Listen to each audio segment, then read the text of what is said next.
Hey everyone, so this is going to be a details vid. I don't actually have video clips of these items, so these are going to be a lot of still photos here. And I'm just going to discuss kind of what you're seeing on the screen. So this first one is when I was first getting everything ready to build the supports.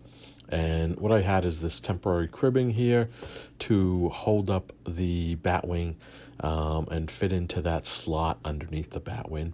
And this kind of gave me the right kind of spot as to where on the base plates it had to fit and kind of the height it had to achieve by way of those Technic beams and lift arms and such. So I used this to kind of figure out, exactly where on the plate it had to be and that height, and especially kind of what type of angle I had to build onto the Technic stuff to hold it in place, especially with the wings being supported already. What needs to be done for that center section in the back? Okay, so this next one shows you kind of how it's secured to the base plate, and then as I discussed in one of my videos, getting underneath that thing again after I had put all the plates on the mills was a pain. So in the end, I ended up kind of pulling a lot of those bricks off. So it's very minimally attached, all these plates. And one of the other things I did is I put this little kind of keyhole on the side of one of the mills plates so I can quickly pop off that first plate, and then it's much easier to pop off all the other plates. This really helped kind of in the disassembly process as well when I was packing it up. Okay, so these next photos go through kind of as I was building those curtain walls. And all I did was I always use kind of a mix of different colors, so that way it's easy to differentiate what type of piece is being used and where it's being used and so on and so forth. So you'll see here these multicolored things, and really all I needed was the edges, right? But I can always fill in the center however I need. I just needed to know the angles and what types of pieces to use for the edges, and then it was just a mix of kind of putting together the original ones, which then ended up being built a second time. So very important if you're going to rebuild something is to take pictures of not only the front, but the back. The back, you want to know kind of, okay, what was the structure on the back? How were the pieces arranged? So on and so forth. And then here you see the finished products, the 3 plates, and I just kind of put them together so that I can easily reference them as I kept on building and unbuilding the model. And here you can see them all together with the bare floor. So the next step in the process was to put in what I wanted to do for kind of a walkway, right?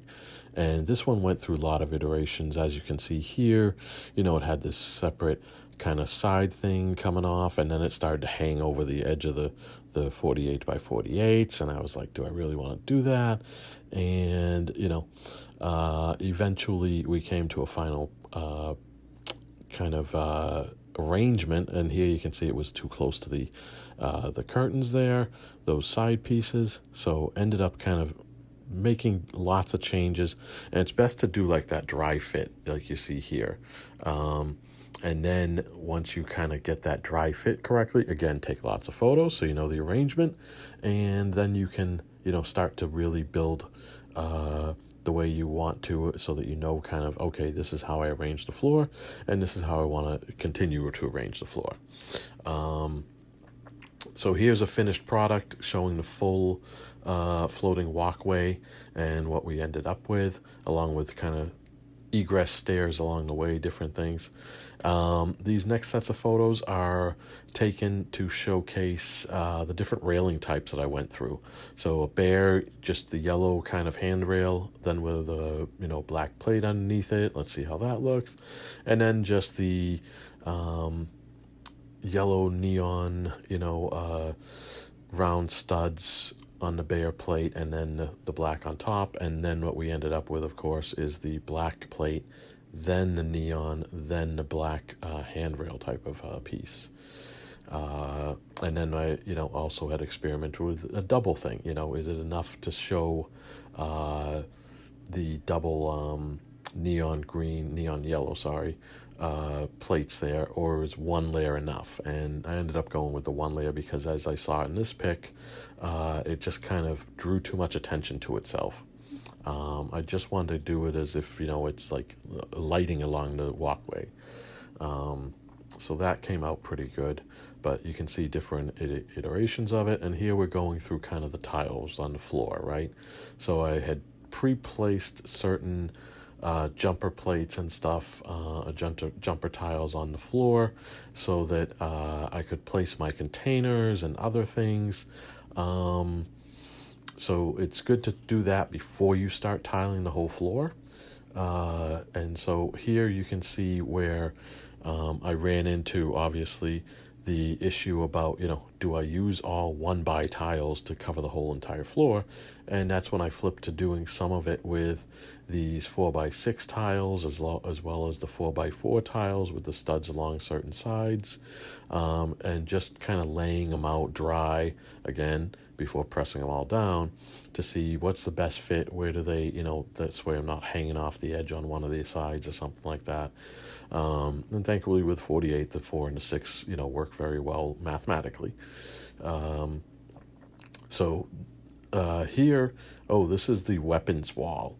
So the first step in doing this weapons wall was laying out the different weapons that I wanted to have on the wall. And what I did is I kind of, laid them out in a way that you can see what makes sense, and also to get the colors, because I knew I wanted to have the colors contrast to their background. So here you can see all those yellow and reds are gonna, be grouped together. The batarangs was the one that was the oddball, right? You got all different color batarangs. And here you can see I had a bunch of the dark bluish gray and the light bluish gray. And again, just the arrangement to kind of get an idea of how they should fit on the wall. Here we had a lot of the black and the metallic, almost blackish, grayish color, and how those are going to fit on the wall.